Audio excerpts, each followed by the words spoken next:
Assalamualaikum warahmatullahi wabarakatuh. Berjumpa lagi di channel Ngulik Horor. Kali ini saya akan membawakan cerita yang berjudul Mulut Membusuk Menjelang Ajal. Seperti apakah cerita selengkapnya? Kita langsung saja masuk ke ceritanya. Ini dia Ngulik Horor.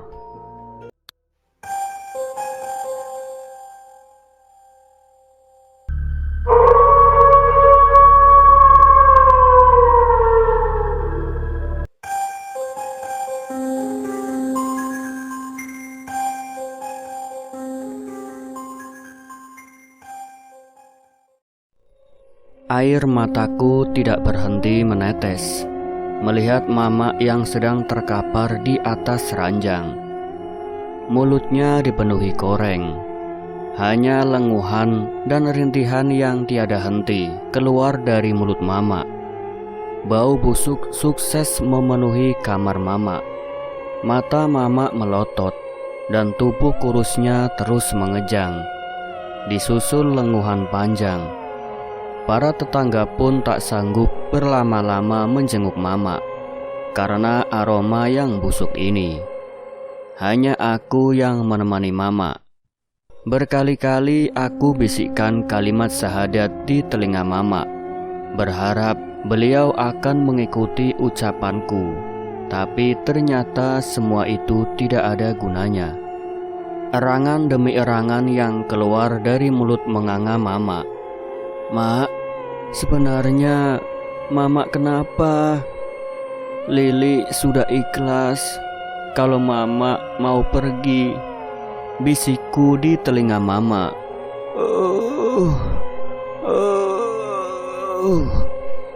Hanya itu yang terdengar dari mulut Mama.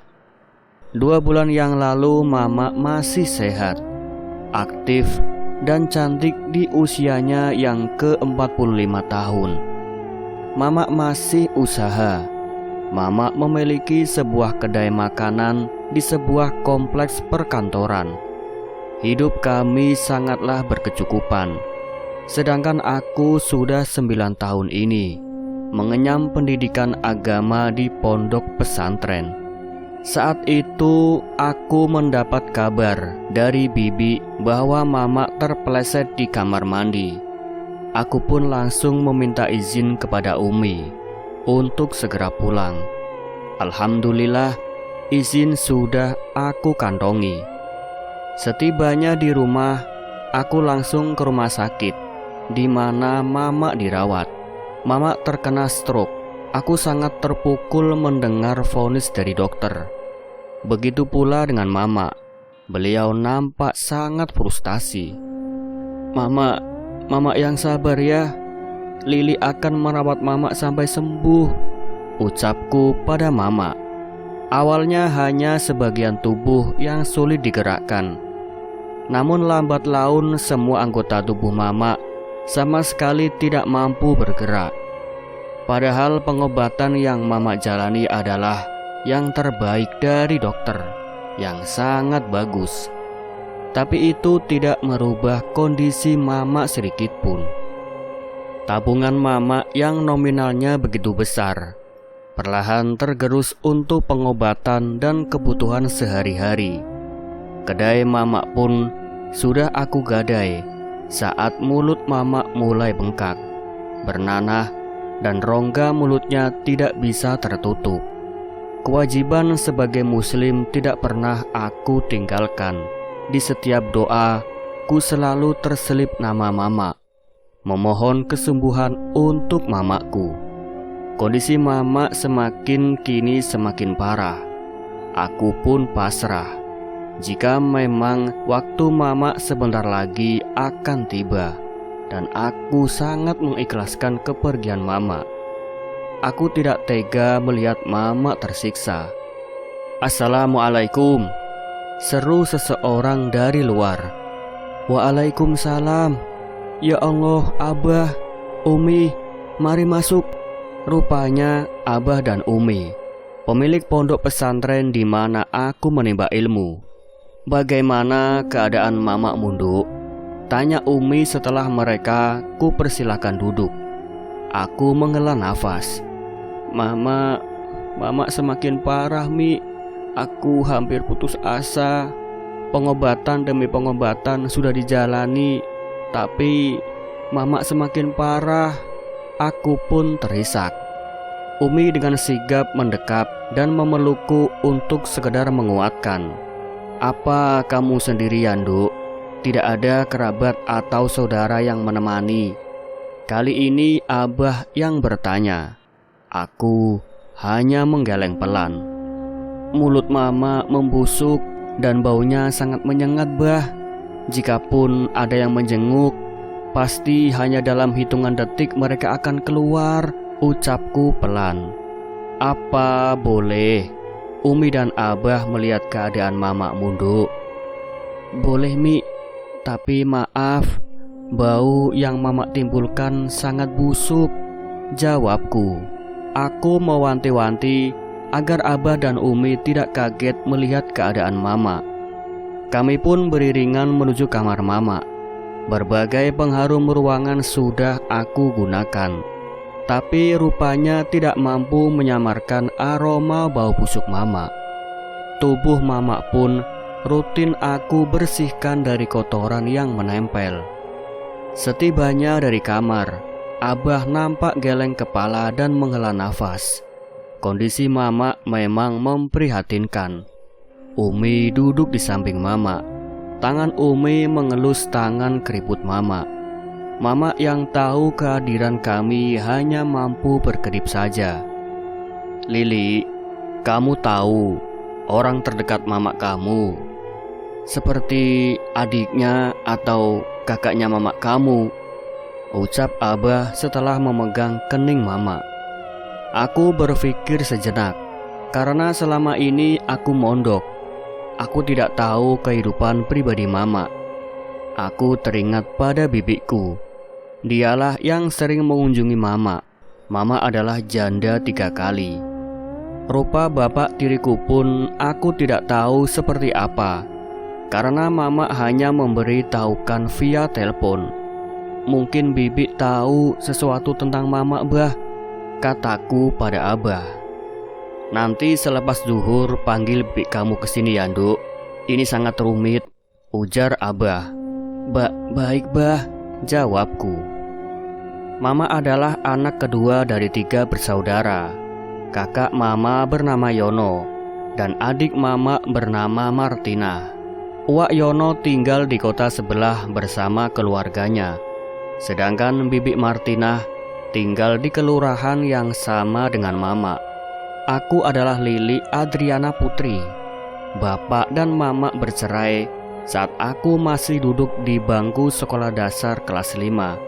Sebab dari perceraian mereka aku tidak tahu betul. Hingga aku lulus sekolah dasar, aku diminta bapak untuk mondok saja. Biaya bapak yang menanggung. Selang beberapa bulan setelah aku mondok, aku dengar Mama sudah menikah lagi. "Halo Lili, Mama sudah punya bapak baru buat Lili.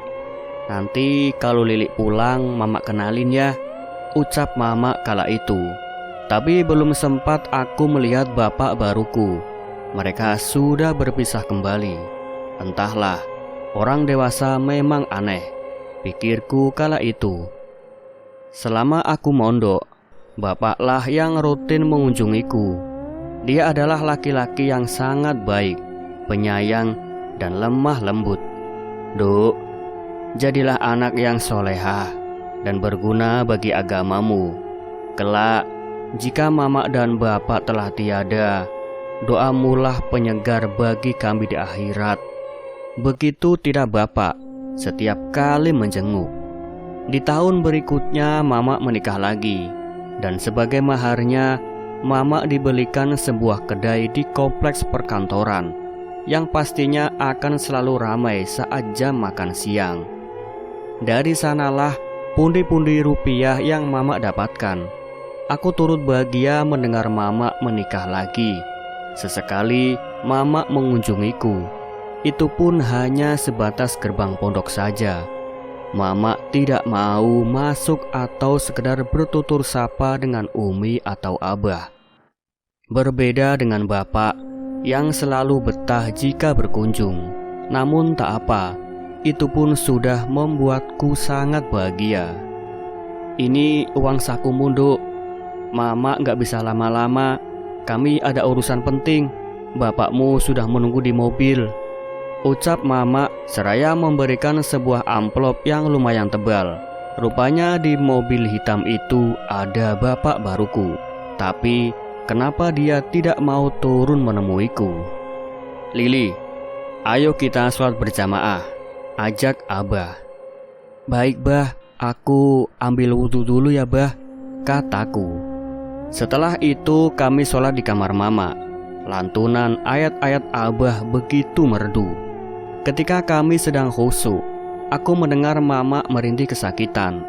Aku berusaha untuk tetap khusyuk selama sholat. Suara Mama semakin menyayat hati. Assalamualaikum warahmatullahi wabarakatuh. Salam Abah. Disusul salam aku dan Umi. Aku bergegas menghampiri Mama. Aku mengontrol kantung cairan infus yang tergantung, masih ada. Aku cek selangnya takut mampet atau tersumbat. Ternyata semuanya aman. Semenjak Mama lumpuh total dan mulutnya berkoreng, aku diajari salah satu dokter yang menangani Mama untuk memasang infus dan sebagainya.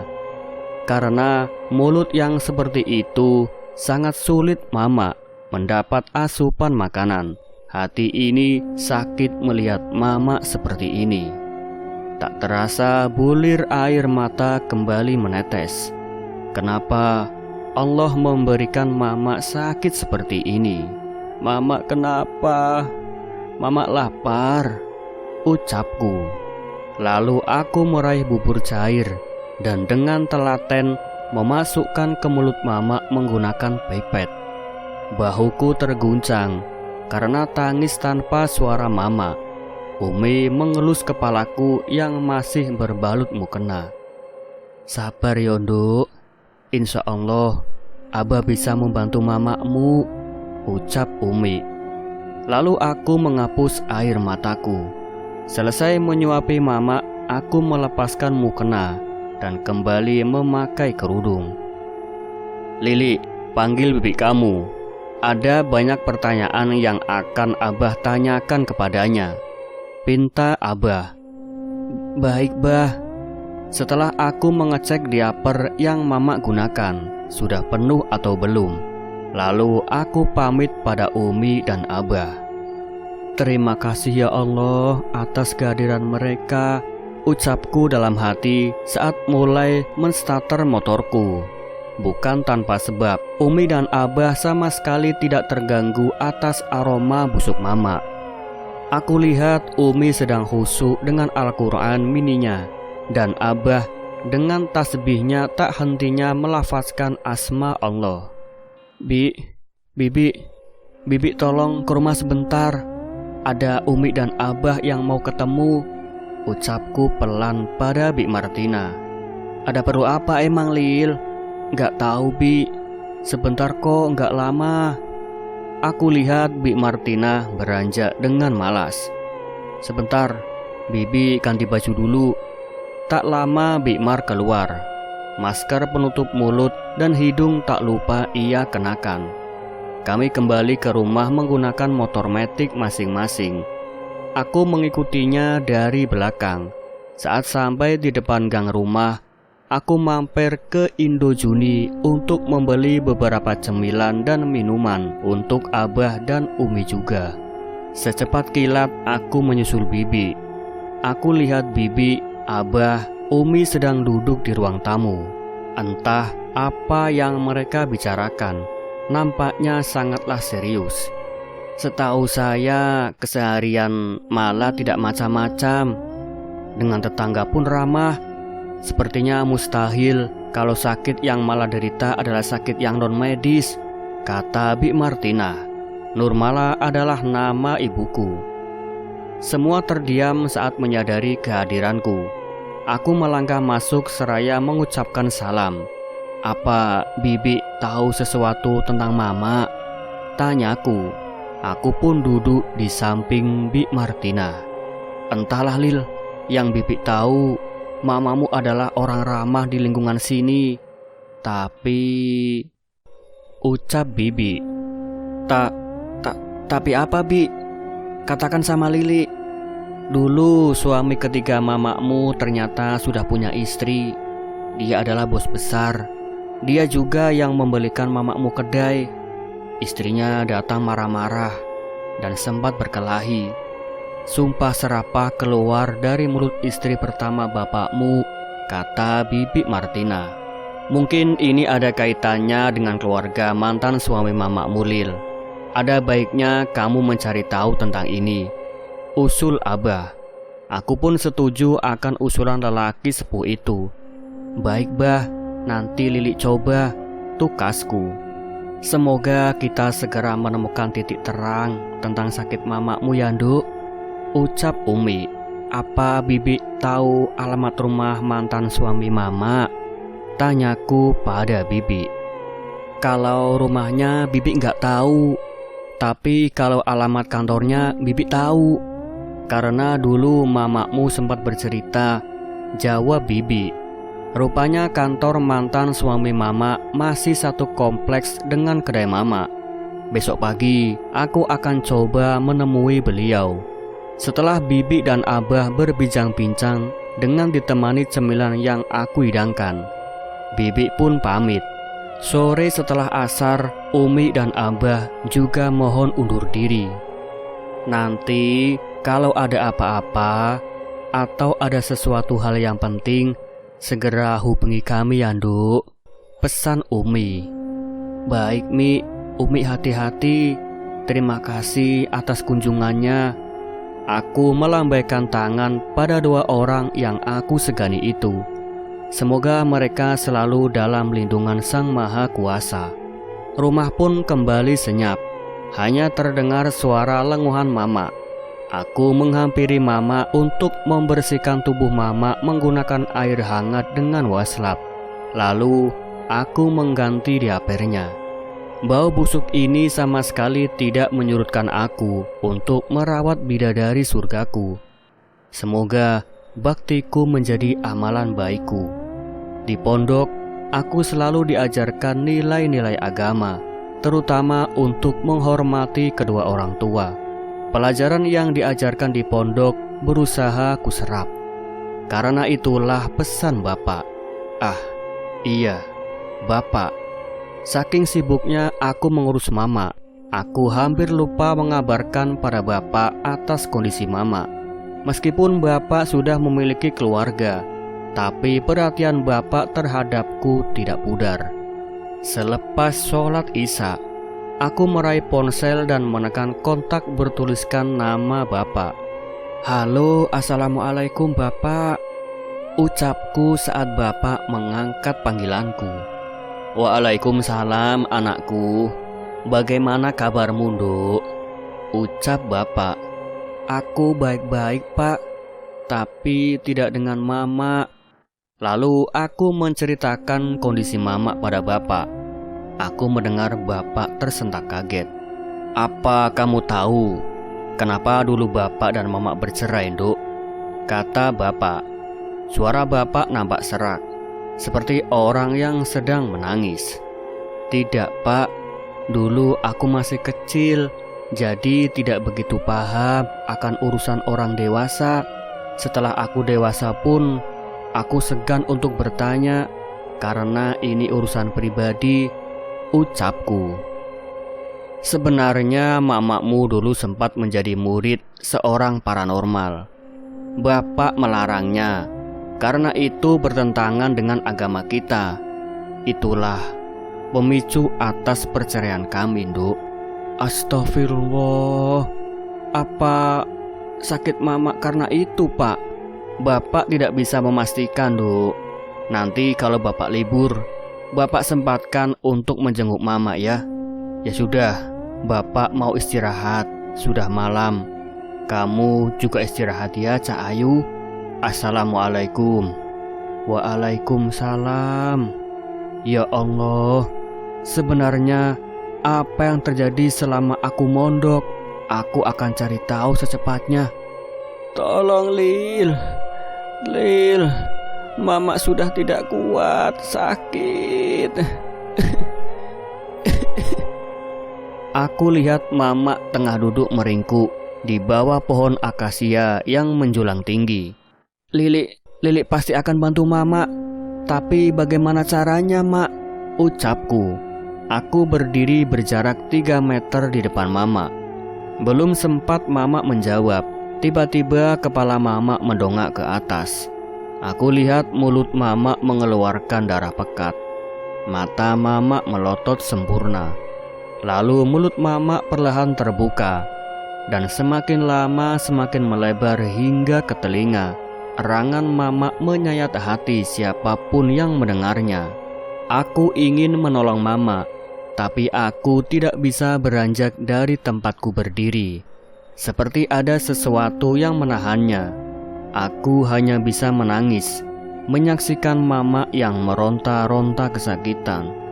Suara azan membangunkan aku. Astagfirullah, rupanya aku bermimpi. Tapi mengapa terasa nyata? Keringat dingin bercucuran di kening. Aku berusaha menormalkan irama nafasku. Berkali-kali aku mengucapkan lafaz istighfar. Aku beranjak menuju kamar Mama, memastikan keadaan Mama sebelum aku sholat subuh. Syukurlah, Mama masih tertidur. Mulut yang sedikit terbuka dengan koreng di area bibirnya membuat aku kembali mengingat mimpiku tadi. Segera aku ambil wudhu dan menunaikan kewajibanku. Setelah aku memasak bubur untuk Mama, sambil menunggu buburnya selesai, aku ke kamar Mama untuk membersihkan badannya dan mengganti diapernya. Lelah, tentu saja sangat lelah. Beginilah rutinitasku beberapa bulan belakangan. Apa aku mengeluh? Tidak, aku sangat ridho. Ini tidak sebanding dengan jasa Mama yang sudah mengandung, melahirkan, menyusui, dan merawatku hingga aku besar. Jasanya tidak bisa terbayarkan dengan apapun. Baik buruknya perilaku Mama, bagiku dia adalah surgaku. Mak, Lili mau keluar sebentar. Nanti ada Bibi yang jagain Mama. Mama baik-baik ya, ucapku pada Mama. Setengah jam yang lalu aku sudah menghubungi Bibi untuk menjaga Mama. Sebentar kok Bi, Bibi bisa duduk saja di ruang tamu kalau Bibi kebauan, bujukku pada Bibi. Karena awalnya Bibi menolak. Ya udah, tapi jangan lama-lama, ucap Bibi. Di sisi lain, Lili sekarang sudah berada di kantor bapaknya. Mau cari siapa, Mbak? Tanya seorang security begitu aku sampai di depan pintu kantor. Saya mau ketemu dengan Pak Seto. Apa beliau ada? Jawabku. Bapak sudah lama tidak ke kantor. Saya dengar Bapak sudah sakit-sakitan. Yang biasa kesini itu anaknya. Oh begitu. Apa saya boleh menemui anak Pak Seto? Sebentar, saya tanyakan pada sekretarisnya. Lalu security tersebut masuk. Aku menunggu di luar. Tak lama security itu keluar. Disusul seorang laki-laki muda berbadan tegap. Ah, dia ganteng sekali. Astagfirullah, kenapa aku jadi ngelantur begini? Kamu siapa? Ada perlu apa sama saya? Saya Lili, putri Bu Nurmala. Boleh ganggu waktunya sebentar? Aku lihat laki-laki di hadapanku nampak sedang berpikir. Baik, saya masih ada waktu 15 menit. Mari masuk. What? 15 menit? Tak apalah. Semoga aku mendapat jawaban atas masalah Mama. Aku mengekor di belakang laki-laki yang tidak aku ketahui namanya. Kami duduk di pojok lobi yang tersedia meja bundar kecil dengan 2 kursi. Baik Pak, karena waktu yang terbatas, Langsung saja ke inti pembicaraan, ucapku pelan. Silahkan, jawabnya. Tidak ada keramahan di wajahnya. Lalu kuutarakan semua yang terjadi tentang Mama dan Pak Seto, serta tragedi tabrakan yang dilakukan istri Pak Seto. Lalu, apa yang kamu tanyakan? Sebelumnya saya mohon maaf sebesar-besarnya, Pak. Saya tidak bermaksud memfitnah atau apapun. Saya ingin bertanya, apa ibu Anda ada kaitannya dengan sakit yang mama saya derita? Tanyaku dengan hati-hati agar tidak menyinggung. Santet atau semacamnya maksudmu? Jawabnya dengan senyum miringnya, persis seperti peran antagonis di sinetron. Aku lalu mengangguk pelan. Mama saya tidak mungkin melakukan demikian. Beliau orang modern. Dan tentang papa saya memang gemar bermain perempuan di belakang mama saya. Mama saya wanita hebat. Beliau sudah memaafkan itu. Beliau dengan tulus merawat papa yang sakit-sakitan. Jadi, mama kamu bukan satu-satunya wanita simpanan papa, terangnya. Jadi, sakit yang diderita mama tidak ada kaitannya dengan istri Pak Seto. Saya rasa penjelasan saya cukup jelas. Ini kartu nama saya. Bisa kamu gunakan jika diperlukan. Permisi. Belum sempat aku menjawab, dia sudah beranjak dan berlalu. Aku pandangi kartu nama tersebut. Tertulis Anggara Prasetya dan nomor telepon juga tertera di bawahnya. Aku menghela nafas dan mengambil kartu nama itu. Aku memutuskan untuk langsung pulang. Di sisi lain, jenguk Mbak Mala sini bang. Kasian, dia nggak sembuh-sembuh, malah makin parah. Terdengar suara bibi sedang berbicara dengan seseorang setelah aku sampai depan pintu. Aku lihat dari jendela tidak ada seorang pun. Rupanya bibi tengah menelepon. Aku pun penasaran dengan pembicaraan bibi bersama orang yang bibi sebut bang. Kenapa nggak bilang dari dulu bang kalau Mbak Mala bisa senekat itu? Aduh, lihat kan sekarang akibatnya. Mati segan, hidup pun tak mau. Aku terkesiap mendengarnya. Apa yang dulu mama lakukan. Cepatlah kamu datang bang, kasihan Mbak Mala. Setelah itu senyap. Tidak ada percakapan lagi. Apa bibi baru saja menelepon Uwak Yono. Karena setauku Bi Martinah memanggil Wak Yono dengan sebutan abang. Assalamualaikum, ucapku seraya membuka pintu. Bibi nampak biasa saja. Waalaikumsalam. Akhirnya kamu pulang juga. Bibi mau pulang. Oh iya, sepertinya mamamu buang air karena tadi bau banget, katanya. Tanpa menunggu jawabanku, bibi bergegas keluar dan berlalu menggunakan sepeda motornya. Aku hanya bisa menghela nafas. Aku lekas membersihkan diri. Setelah itu aku mengecek diaper mama. Benar saja, ternyata mama baru saja buang air besar. Di sisi lain, Pi, boleh minta nomor HP Wak Yono? Catku kepada bibi. Tak lama centang biru. Buat apa Lil? Balas bibi. Hanya untuk menanyakan kabar. Lili sudah lama nggak bersua dengan Uwak. Tidak lama masuk pesan kontak, tertera nama Bang Yono. Tidak butuh waktu lama, aku segera meneleponnya. Lalu terdengar suara serak laki-laki di ujung panggilan, yang tak lain adalah suara Wak Yono. Assalamualaikum Wak, ini Lili, ucapku. Oh, Lili, apa kabar kamu? Baik Wak, hanya saja Mama sakit sudah lama, tapi belum sembuh juga, Wak. Iya, Wak sudah dengar dari bibi kamu. Apa Wak tahu sesuatu tentang Mama sampai Mama sakit begitu? Setelah aku bertanya, lama Wak Yono tidak menjawab. Hanya helaan nafas yang terdengar. Wak, Wak, panggilku.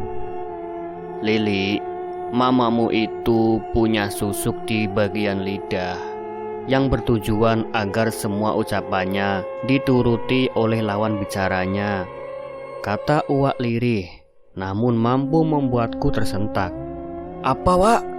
Ucapku tidak percaya. Itu benar, Lil, karena Uwaklah yang mengantarkannya. Dulu mamakmu memohon-mohon untuk diantarkan ke orang pintar. Katanya dia mau menaklukkan laki-laki yang sudah menolaknya mentah-mentah. Ya Allah, kenapa mamak senekat ini? Air mataku mengalir deras. Aku tidak percaya mamak melakukan hal musyrik. Apa orang pintar itu paranormal yang mamak dulu sempat ingin menjadi muridnya? Karena bapak waktu itu bercerita kalau bapak pernah melarang mamak menjadi murid seorang paranormal, Wak. Itulah awal pertikaian mamak dan bapak hingga mereka bercerai, tanyaku. Bukan, dia itu bukan paranormal, dia dukun cabul. Wak kenal orang yang dimaksud bapakmu. Lalu, sudah malam, Lil. Besok Wak usahakan datang ke sana, ucap Wak. Tapi Wak, sudah, lebih baik kita bicarakan ini secara langsung. Sudah dulu, jaga mamak kamu ya. Sambungan pun terputus. Berbekal informasi dari Uwak, aku harus menerima kenyataan yang membuatku tak percaya bahwa mamak memakai susuk memikat hati laki-laki. Apakah laki-laki itu Pak Seto? Entahlah, hari ini sangatlah menguras tenaga dan pikiran. Semoga Uwak Yono jadi datang besok. Mudah-mudahan saja. Di sisi lain, saya mengirim pesan kepada Umi. Assalamualaikum Umi. Jika tidak keberatan, apakah besok Umi dan Abah bisa ke rumah? Lili menemukan titik terang tentang penyakit Mamak. Rupanya Mamak telah menanamkan susuk pada lidahnya. Aku mengirim pesan pada Umi. Malam sudah larut. Jika aku langsung menelepon, takut akan mengganggu mereka. Jam dinding menunjukkan pukul 12 malam lebih 15 menit. Namun rasa kantuk belum juga menyergap. Aku putuskan ke kamar Mamak, lalu duduk di samping jendela dengan tasbih digital yang selalu kutautkan pada jari telunjuk. Aku mulai berzikir. Aku selalu menjaga wudhu apabila malam hari. Selain karena itu sunnah, juga untuk melindungi diri dari gangguan makhluk alam lain yang tidak kasat mata. Itu yang diajarkan para kiai dan nyai di pesantren. Keputusan bapak agar aku mondok ternyata bukan tanpa alasan. Entah pukul berapa aku tertidur dalam posisi duduk. Aku terbangun tatkala mendengar lengkungan Mamak. Kenapa, Mak? Mamak haus. Aku segera meraih segelas air putih hangat, lalu perlahan meneteskan air tersebut dengan pipet. Bulir bening menetes dari kedua manik mata Mamak yang semakin sayu. Seperti tidak ada gairah hidup lagi. Mulut Mamak bergerak tanpa suara, seperti mengucapkan kata, "Maafkan Mamak." Seolah mengerti ucapan Mamak, aku belai lembut Mamak seraya tersenyum. Mamak tidak perlu meminta maaf. Lili ikhlas, Mak, ucapku pelan. Aku usap air mata Mamak dengan lembut. Kalaupun harus meminta maaf, itu harusnya Lili yang meminta maaf. Karena Lili belum bisa membahagiakan Mamak. Kucium punggung telapak tangan Mamak yang sudah keriput. Insya Allah kami akan datang, pesan dari Umi saat aku selesai sholat subuh. Di sisi lain, sedikit banyaknya Uwak tahu apa yang Mamakmu lakukan. Meskipun itu bukan hal baik, bukan Uwak tidak melarang, tapi Mamakmu terlalu keras kepala, Nduk, kata Uwak. Tepat pukul 10 Uwak sampai di rumah. Setelah sedikit berbasa-basi, Uwak bercerita tentang kehidupan Mamak. Apa Mamak bisa sembuh, Wak? Tanyaku berurai air mata. Mungkin tidak, Karena Uwak lihat mamamu sudah parah. Jika si pemakai susuk melanggar apa yang dilarang, maka makhluk yang memberikan pengasuhannya akan marah. Uwak rasa mamamu melanggar pantangan itu, ucap Uwak yang rambutnya sudah banyak yang putih. Seperti apa pantangannya, Wak? Karena selama mama stroke hingga begini, akulah yang 24 jam merawat mama. Tanyaku penasaran. Memakan pisang emas misalnya. Apa mamamu pernah mengkonsumsi pisang tersebut? Kata Uwak seraya menyeruput teh hangat yang aku suguhkan. Pisang? Sejenak aku berpikir. Saat mama stroke, memang aku sering membuatkan berbagai jus buah seperti asupan gizinya, termasuk pisang. Apa salah satu pisang yang aku buat adalah pisang emas? Batinku. Biasanya pantangan memakai susuk ya pisang emas. Meskipun masih banyak pantangan khusus lainnya, kembali aku berpikir. Aku sering memberikan mama jus buah, Wak, termasuk pisang. Ucapku menunduk. Rupanya akulah penyebab mama mengalami penderitaan ini. Uwak nampak menghela nafas panjang. Kalau begitu, segera kita lepas susuk yang ada di lidah mamamu, agar mamamu bisa melewati sakaratul mautnya. Aku pun menatap Uwak. Bagaimana caranya, Wak? Tanyaku. Tiba-tiba ada seseorang yang datang ke rumah. Assalamualaikum. Belum juga Uwak menjawab, seseorang mengucapkan salam dari luar.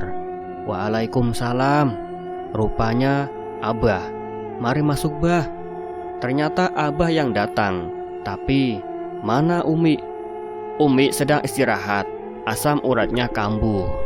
Kata Abah seperti tahu apa yang aku pikirkan. Abah, kenalkan, ini uaknya Lili. Mereka pun berjabat tangan seperti pada umumnya. Silahkan duduk, Bah. Lili buatkan minuman dulu buat Abah. Aku pun meninggalkan lalu menuju dapur. Sekilas aku mendengar mereka mengobrol. Setelah menyiapkan teh hangat dan ke warung samping untuk membeli beberapa kue yang sudah kutata dalam piring, aku lalu berjalan keluar. Aneh, ruang tamu terasa sepi. Kemana Uwak dan Abah? Aku dikagetkan dengan suara Abah terdengar dari kamar mama. Tanpa pikir panjang, aku langsung berlari ke kamar mama. Aku lihat Abah jatuh terduduk, sedangkan Uwak memegang kedua tangan mama. Mama meraung-raung dengan keras. Astagfirullah, ada apa ini, Wak? Teriakku. Lili, cepat, bantu Abah bangun, kata Uwak.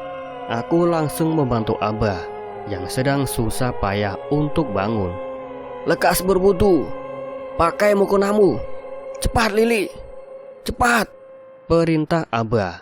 Setelah sudah kembali berdiri, melihat situasi tegang seperti ini membuatku takut. Mama tidak berhenti meronta. Kenapa tubuh lemah mama mendadak kuat seperti ini? Lili, cepat! Aku tersentak. Mungkin melihat aku yang masih diam di tempat membuat Abah dan Uwak meninggikan suara. Secepat kilat aku sudah kembali ke kamar mama. Setelah sebelumnya aku pakai mukena yang biasa aku pakai untuk sholat. Mama masih berontak berusaha melepaskan cekalan tangan Uwak. Abah duduk bersila tepat di samping ranjang mama. Jemari Abah terus bertasbih dengan mata tertutup. Duduk dan baca surat Yasin. Fokuskan pikiranmu pada apa yang sedang kamu lakukan. Jangan sampai teralihkan oleh apapun. Titah Abah tanpa menoleh ke arahku. Baik, Bah. Aku pun mulai membaca surat Yasin yang sudah kuhafal di luar kepala. Di sisi lain, selagi Lili ke dapur, Abah dan Yono masuk ke kamar Nurmala. Ibu Yono menceritakan apa yang ia tahu tentang Nurmala. Berkali-kali Abah beristighfar. Aku sudah menduganya, karena aku merasakan aura negatif pada diri Bu Nurmala, terutama pada bagian mulut, ucap Abah. Lelaki sepuh dengan kopiah putihnya itu menghampiri Nurmala. Ia menajamkan mata batinnya. Abah melihat jin yang bersemayam dalam susuk itu tengah melotot padanya. Abah berusaha berkomunikasi dengan jin kafir tersebut.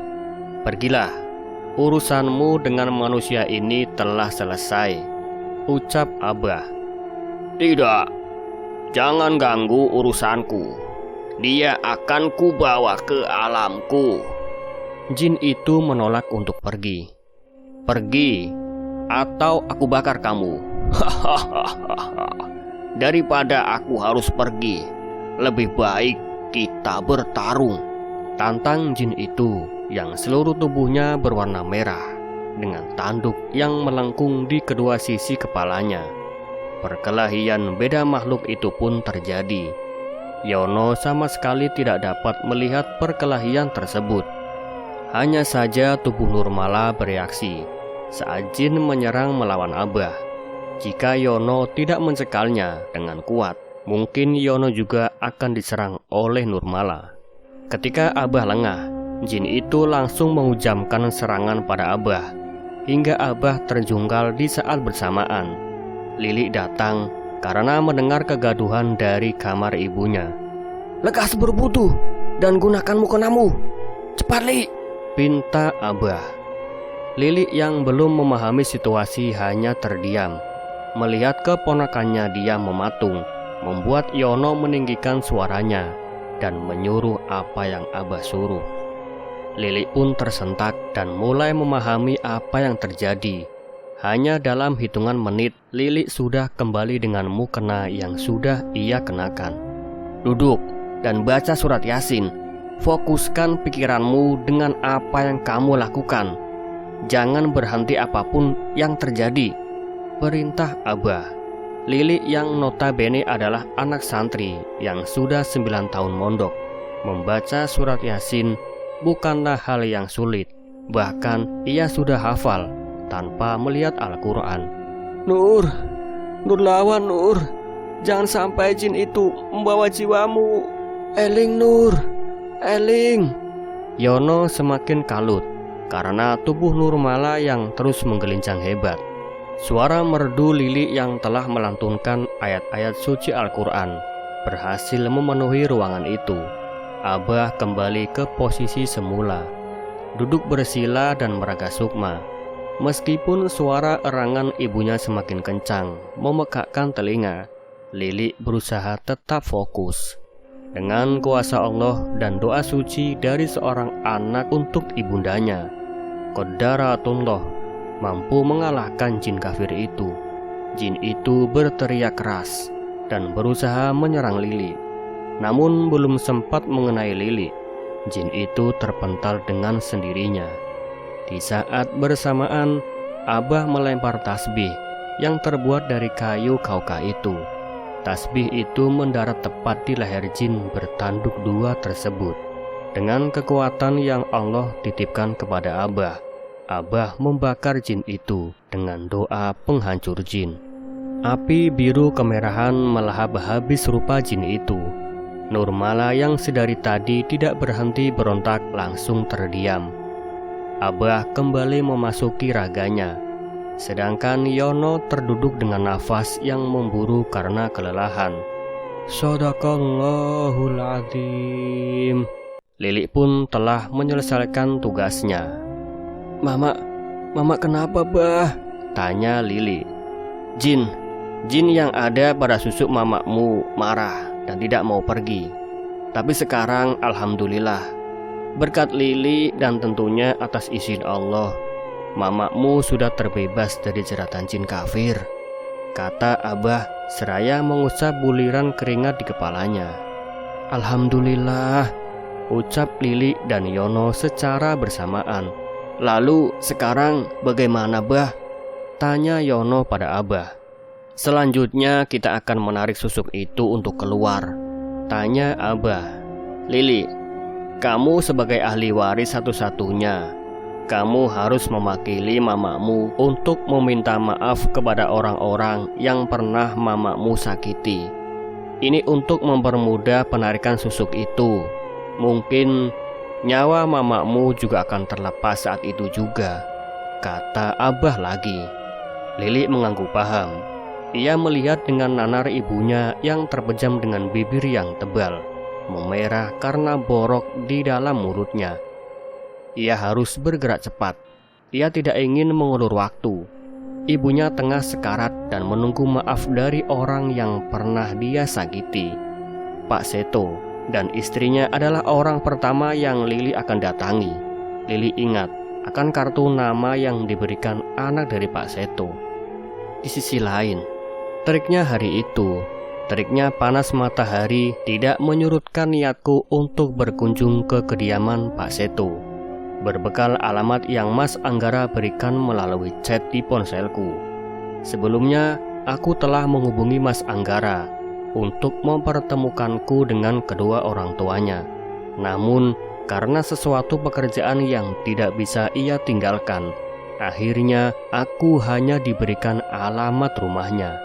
Berbagai spekulasi mulai muncul di kepalaku. Bagaimana kalau istri Pak Seto masih menaruh amarah pada Mama, lalu melampiaskannya kepadaku? Namun, demi Mama, insya Allah semua akan baik-baik saja.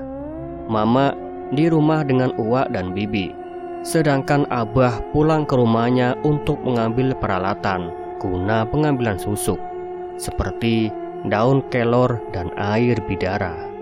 Tiba-tiba HP-ku berbunyi. Mendengar notif dari ponsel, aku menepikan motor sejenak untuk membuka pesan. Siapa tahu dari Uwa atau Bibi. Lili, Bapak sedang di jalan, mau menjenguk mama kamu. Kamu di rumah kan, Duk? Rupanya pesan itu dari Bapak. Lili juga lagi di jalan, Pak. Mau ke rumah mantan suami Mama untuk meminta maaf atas kekhilafan Mama kepada keluarga mereka. Memangnya ada apa lagi, Nduk? Tanya Bapak. Bapak teruskan saja perjalanan. Nanti akan Lili ceritakan di rumah. Bapak hati-hati di jalan ya. Assalamualaikum. Tanpa menunggu balasan dari Bapak, aku kembali memacukan motorku. Hari semakin siang dan panas. Semoga aku sudah kembali saat sore. Ada baiknya juga Bapak datang. Sedikit banyaknya Mama pasti mempunyai salah kepada Bapak. Ya Allah, permudahkanlah jalan Mama. Aku memasuki sebuah kompleks perumahan yang lumayan elit. KTP-ku saja ditahan selama memasuki perumahan itu. Rumah mewah dan megah berjajar rapi, dengan gerbangnya yang menjulang tinggi. Pasti yang menghuni di perumahan ini bukan sembarangan orang. Jalan Anggrek nomor 6B. Nomor rumah Pak Seto akhirnya ketemu setelah beberapa kali berkeliling. Setelah mengumpulkan keberanian dan mengucap basmalah, aku pun memencet bel rumah. Tak lama seorang wanita berdaster muncul di balik gerbang. Rambutnya yang mulai memutih, yang hanya diikat ala kadarnya itu, membuka sedikit gerbang dan menanyaiku. Maaf, cari siapa Mbak? Tanya ibu itu. Saya Lili, Bu, putri Bu Nurmala. Saya mau menemui Pak Seto dan istrinya. Jawabku seramah mungkin. Ada urusan apa dengan ibu dan bapak, Mbak? Tanyanya lagi. Maaf Bu, saya tidak bisa memberitahu ibu atas urusan saya dan beliau. Bisa tolong panggilkan, ucapku. Tunggu sebentar. Aku pun mengangguk. Setelah aku bertanya kepada bibi-bibi itu, aku menunggu selama 5 menit, 10 menit, 15 menit. Belum juga nampak orang yang aku cari. Akhirnya, aku duduk di samping gerbang dan berteduh di bawahnya. Kerongkongan ini berontak ingin segera diisi. Rasanya sangat haus sekali. Apa si empunya rumah tidak mau menemuiku? Aku tidak akan pergi sebelum mendapatkan maaf mereka untuk mamaku. Mungkin sudah 1 jam aku menunggu. Aku pun bangkit untuk menekan kembali bel rumah mewah itu. Tiba-tiba ada suara klakson mobil. Dun dun, dun dun. Astagfirullah. Saat aku akan memencet bel, aku dikagetkan dengan suara klakson mobil. Aku membalikkan badan dan melihat siapa orang yang sudah mengagetkanku. Tak lama seseorang lelaki keluar dari balik pintu mobil. Ya ampun, rupanya Mas Ganteng. Loh, kamu? Kenapa kamu baru datang? Aku pikir kamu akan ke rumah saat aku kasih alamatnya, tanyanya sambil membuka kacamata hitamnya. Aku sudah di sini 1 jam yang lalu, tapi rupanya ibu kamu nggak mau ketemu sama aku, ucapku seraya mengusap peluh di kening menggunakan ujung kerudungku. Kasihan. Ayo masuk. Lalu Mas Anggara kembali menekan klakson mobilnya sebanyak 2 kali. Tak lama ibu-ibu yang tadi menanyaiku tergopoh-gopoh membuka gerbang lebar-lebar agar mobil berlogo H masuk secara leluasa. Ibu itu sekilas melihatku. Aku pun diam mematung di luar gerbang. "Hei, ayo masuk," ucap Mas Anggara. Iya. Aku pun masuk mengikuti langkah Mas Anggara dengan kaku. Sedangkan ibu itu tampak tak suka padaku. "Kamu tunggu di sini ya. Aku panggilkan Mama dulu," kata Anggara. Aku duduk di teras dengan perasaan yang sulit aku artikan. Biarkan saja dia nunggu depan sampai malam. Mau kehujanan, mau kepanasan, Mama nggak peduli. Dek, benar dugaanku. Ibu Mas Anggara tak suka dengan kedatanganku. Dia cuman mewakili mamanya untuk meminta maaf atas kesalahan mamanya sama keluarga kita, Mah. Maafkan saja, Mah. Toh, dari sekian banyak gundiknya Papa, cuman dia yang berani kesini untuk sebuah maaf. Kini terdengar pembelaan dari Mas Anggara. Ingat, Gara, buah jatuh tidak jauh dari pohonnya, kilah Mama Mas Anggara. Mama, makanya lihat dulu. Anaknya Nurmala sangat jauh berbeda dari mamahnya. Aku semakin gelisah. Apa aku pergi saja? Tidak. Mama harus mendapatkan maaf dari keluarga ini. Suara langkah kaki terdengar semakin mendekat. Degup jantungku semakin kencang berdebar. Assalamualaikum, Bu, ucapku setelah seorang wanita yang masih lumayan segar dari umumnya. Wanita itu hanya berdehem. Saya Lili, anaknya. Iya, saya sudah tahu. Duduk. Aku pun patuh. Wanita yang tak lain adalah istri Pak Seto. Nampak melihatku dari ujung rambut hingga kaki, sedangkan aku hanya berani menunduk. Ada perlu apa kamu kemari? Tanyanya. Intonasi suaranya sedikit melunak. Saya mengatasnamakan mama saya, ingin memohon maaf dari ibu sekeluarga. Mama saya sekarang sedang sekarat, menanti maaf dan ampun dari orang-orang yang telah beliau sakiti, kepada ibu terutama. Saya harap ibu sekeluarga mau memaafkannya. Jikapun ada syarat yang akan ibu ajukan, insya Allah akan saya penuhi, Bu. Susah payah aku menahan suara agar tidak terdengar gemetaran, karena takut akan reaksi istri Pak Seto akan meledak-ledak. Setelah aku berkata demikian, semua terdiam termasuk Mas Anggara. Iya, sejak kapan aku memanggil si tampan ini dengan sebutan Mas? Maafkan saja, Mah. Semua orang pasti memiliki dosa, tapi sangat sedikit yang mempunyai keberanian untuk mengakui sebuah kesalahan, ucap Mas Anggara yang sejak tadi berdiri di belakang mamahnya. Mama Mas Anggara nampak menarik nafas panjang. Baiklah, aku maafkan apapun yang telah ibumu perbuat.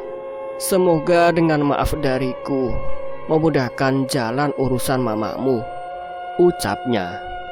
Alhamdulillah, terima kasih banyak, Bu. Sontak aku langsung mencium tangan Mama Mas Anggara sambil terus mengucapkan terima kasih. Sudah, ayo bangun, perintahnya.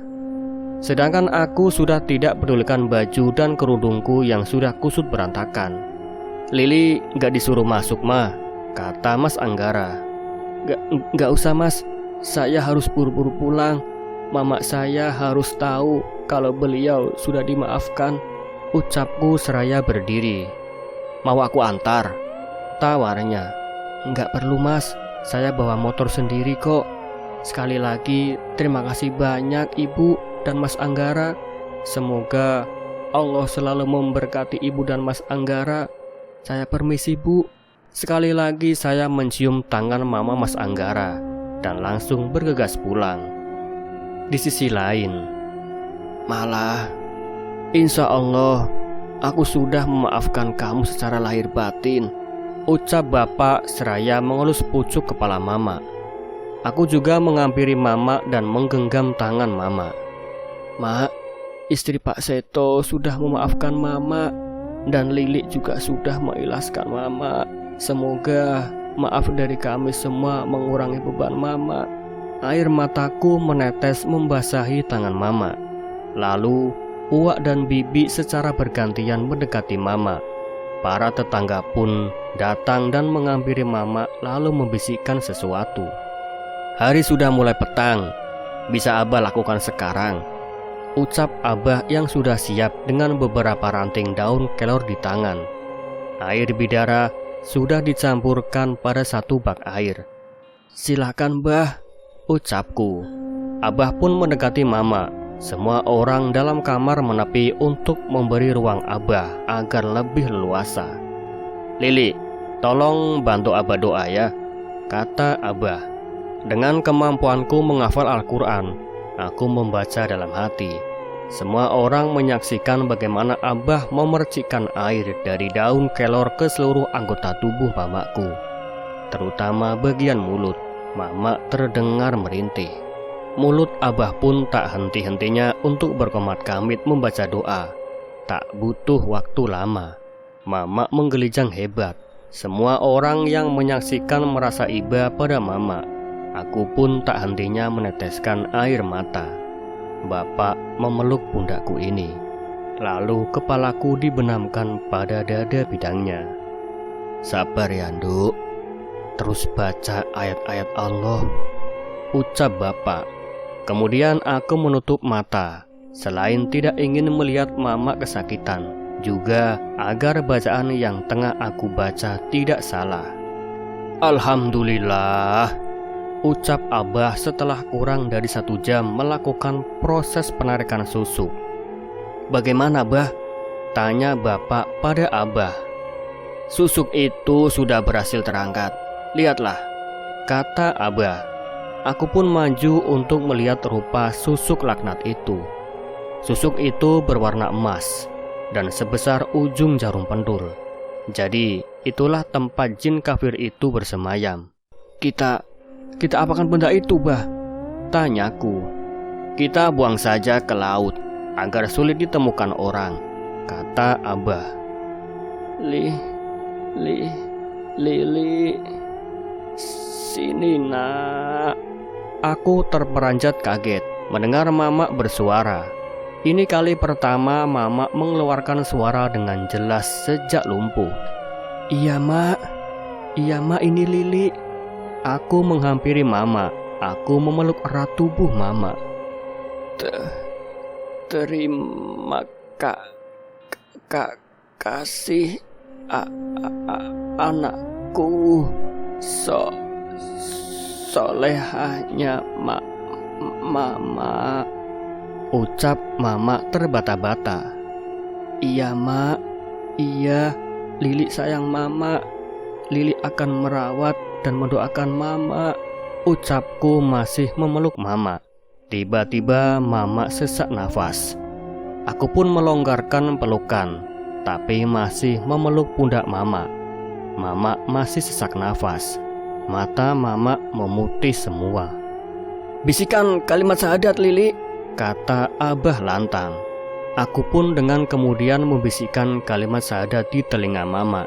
Meskipun suara sudah habis dan serak karena menangis, aku terus berusaha membisikkan kalimat suci tersebut.